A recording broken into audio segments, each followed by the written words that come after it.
All right, guys, good afternoon. Welcome back to the channel. I hope your day is going well. So some more interesting stories coming out of our camp, and this time around, let's start with Super Falcons of Nigeria. Uh, they actually have a friendly game slated for this Saturday. That's the 30th of November against the almighty France. Of course, you recall the last time they played a friendly, they completely dominated that side. I think it was Algeria.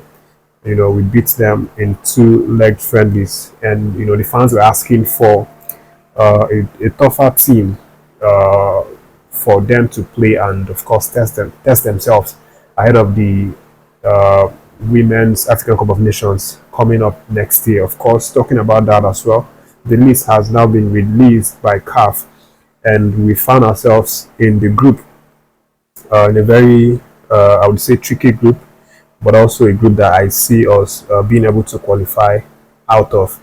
It's in the Group D right now. We have the likes of Tunisia, Algeria, Botswana in the same group as Nigeria. Then there are two other groups. Group A includes Morocco, who are the host nation, Zambia, Senegal, DR Congo, and then the Group C we have South Africa, Ghana, Mali, Tanzania. So these are the groups.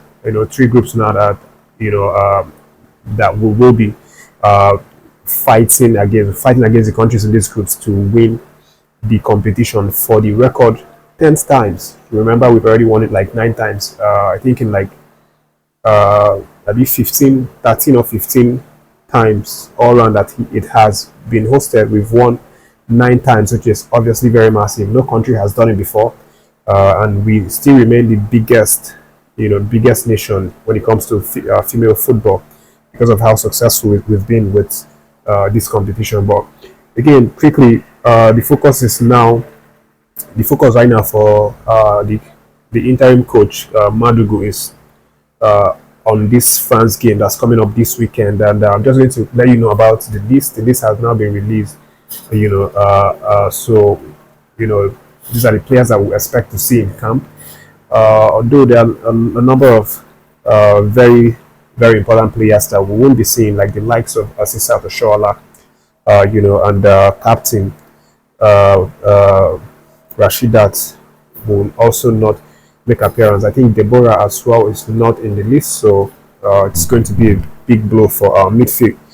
But again, from the list, I'm seeing that we have a number of key players. Of course, Yamaka Nadoze made the list, and in defense, we have a number of players. Ashley Plumtree coming back to the list. I'm so excited to see her back playing for the Super Falcons, and then we have other top players as well in the midfield. Jennifer Echegine is also a spectacular player that will help us a lot. And just to give you an aside, she recently even started scoring goals for our PSG side.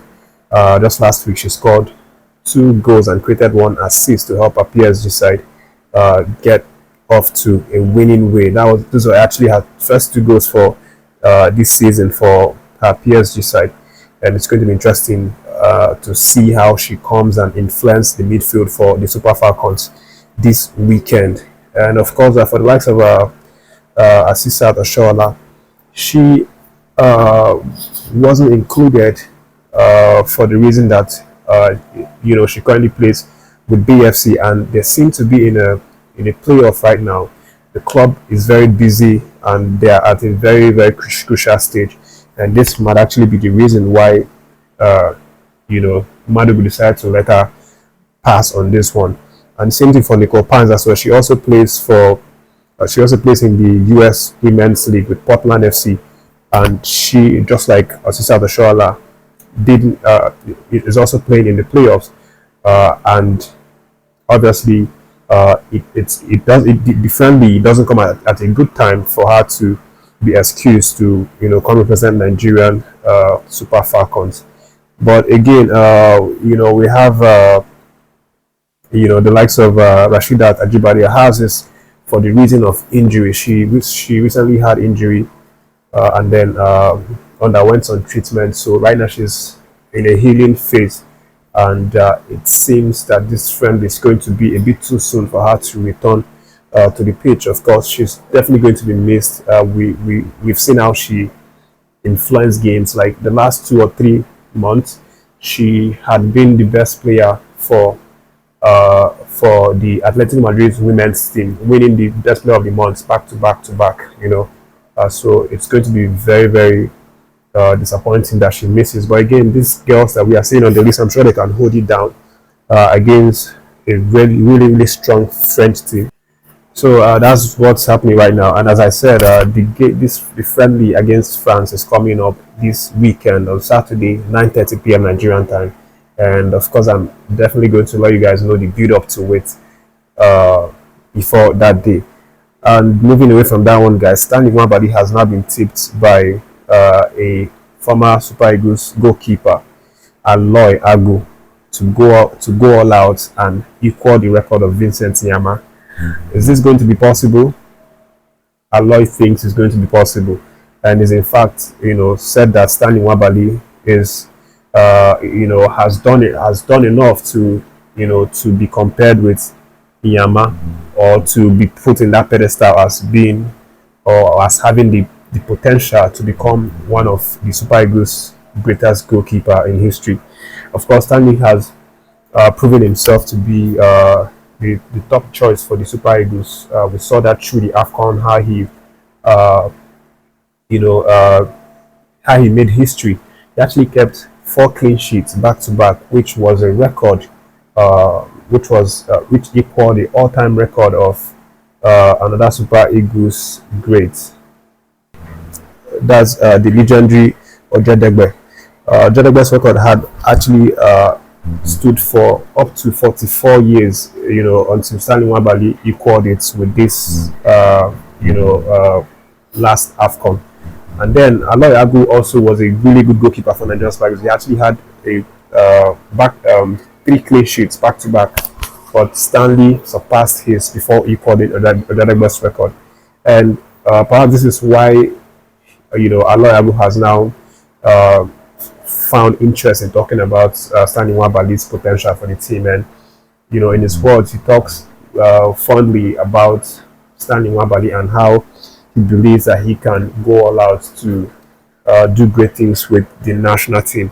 But to end the update, guys, Ademola Lookman is being hyped right now in the Serie A. Of course, in the last video, I let you guys know that he scored 1 goal in their 3-1 victory over the weekend at Palma.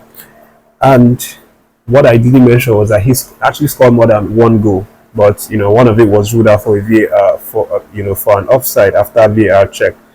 But that's not the most important thing. The most important thing is that the fans, they are loving him increasingly, and some section of the fans right now are already cheering African best player. They are already naming him African best player of the year. And also they are calling him the king of Serie A. Those are the chants right now. Anytime Ademola Lookman holds the ball, is either he's called African best player or he's called the king of Serie A. This is what the Atalanta fans are used to calling him right now. And again, it's just so good to see how the man is being honored for his performances this season. It's been absolutely fantastic, and we can't wait for December 16th for our man to go out and grab that African Best Player of the Year award. That's the update, guys. Thank you for tuning in. Don't forget to like the video, subscribe to the channel, and stay tuned for more.